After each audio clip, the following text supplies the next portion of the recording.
Sorry. Oh, I'm sorry. Okay. Sorry, we went through a phase of advocacy, which was going out and speaking at forums and anywhere else we could about the injustice of what had happened. Then we went into a campaigning phase, which was directed to the then Rudd, then Gillard, then Rudd government. Without any success, we failed to move their policy at all in terms of their corrupt, in my view, support for the industry funds. And they were using the fraud against you as a way of creating a fear mechanism in the market to stop this rush of people into self-managed superannuation funds out of retail and industry funds. I think we've been through all that before, but we fairly skillfully, I think, then changed tack in our campaign and directed our efforts towards the then Liberal opposition and got a policy commitment, and that's pretty much what Matthias Cormann has called himself before the election, that this would be looked at again, and in the sort of coded language that he used, that they would look at the issue of compensation. More importantly than that even was that Cormann since then has been almost a lone champion of self-managed superannuation funds in Parliament. And I just want to go through two big issues where, people say to me, you can't trust Cormann for two reasons. One, he's a Liberal, one, he's a politician. I accept the second reason, I don't necessarily accept the first one.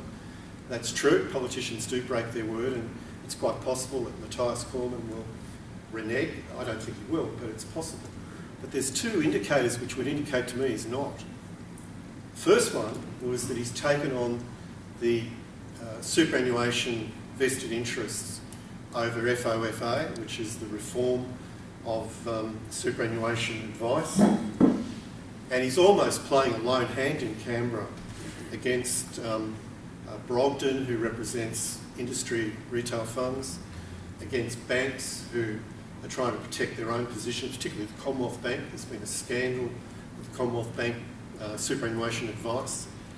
And he's maintained a position that the industry, first of all, should manage itself, largely in terms of financial advice, and that secondly, that people are intelligent enough in self-managed superannuation funds to be able to discern bad advice from good advice by and large.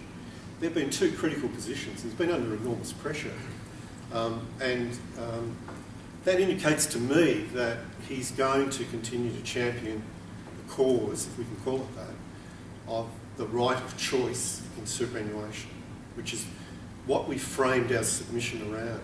Just to remind people what our submission was, pretty much that in the last, since 2004, there's been this tremendous push in the superannuation marketplace towards self-managed superannuation funds, and you were part of that. The reason was obvious. By the way, Alan Kohler has just brought out a brilliant analysis on the failure of retail and industry funds. For those of us who were in industry funds, we used to get all the propaganda. Industry funds do so well. Remember the ads where they went up the escalator and other people were going down? Well, the average return on industry and retail funds, according to Kohler's analysis, is 6%. The average return in the stock market over that 30-year period is 8.4%. Now, if industry and retail funds had have managed just to get the stock market return, forget about anything else, just the 8.4%, the average retirement would be $2.4 million. People would retire within a 20-year period on $2.5 million.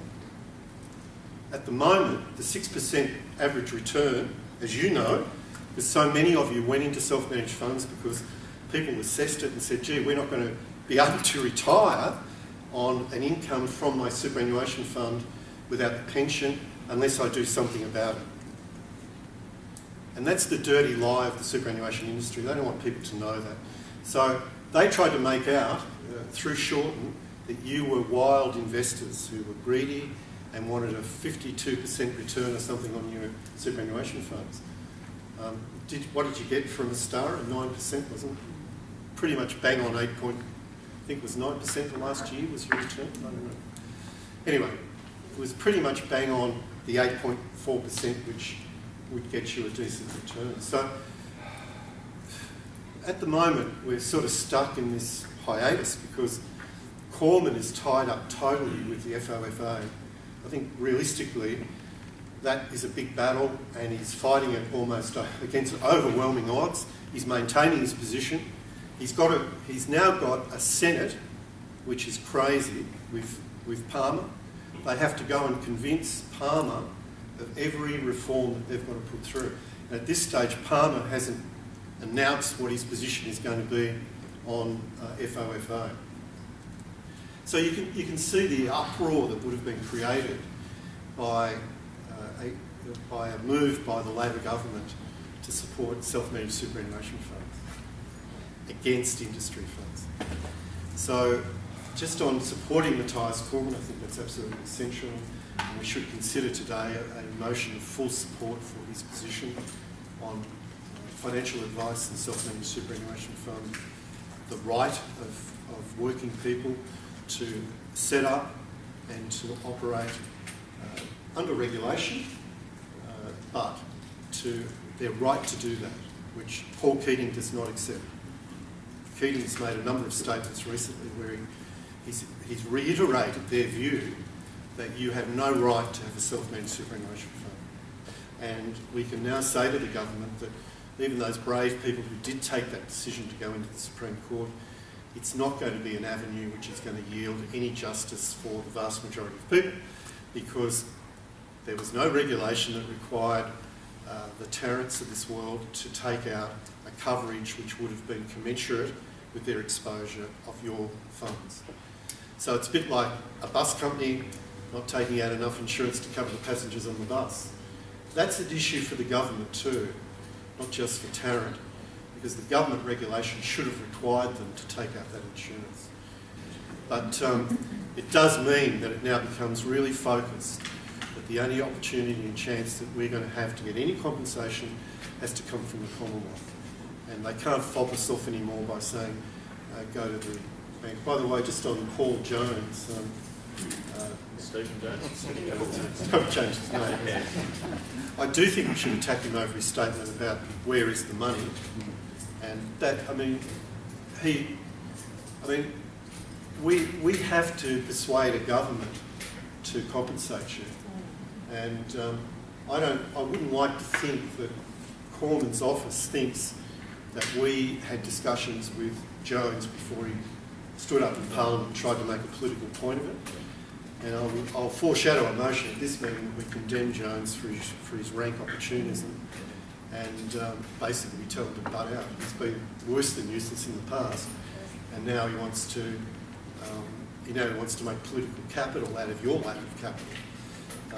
But anyway, I'll just foreshadow that motion and be condemned for his statement. Sounds good. Thanks for that, Paul. And one other thing is, I just want to thank everyone who turned up today. I've been involved in a lot of campaigns in the trade union movement and also in the community. And I know from bitter experience and also from good experience, and Barb does too, that the number of people who keep these campaigns going is often a very small group compared to the beneficiaries. But I think you're a very big group, and for you to keep going through everything you've had to experience, I think it's just extraordinary. And I think there is one lesson that probably I take out of 30 years, which is persistence. It really does make a big, big difference. And all you people could quite legitimately have thrown your hands in the air and said, this is going nowhere and it's a waste of time. I think it's a great credit to your character individually and as a group that you're still punching on. I think it's fantastic. And I'm not running for elections.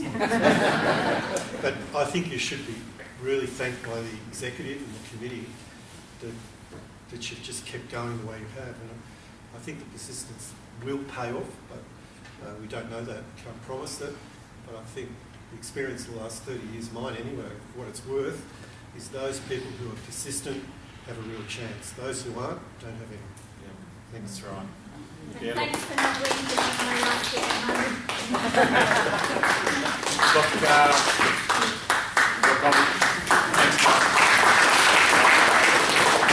I think as Paul said, I said let's not despair.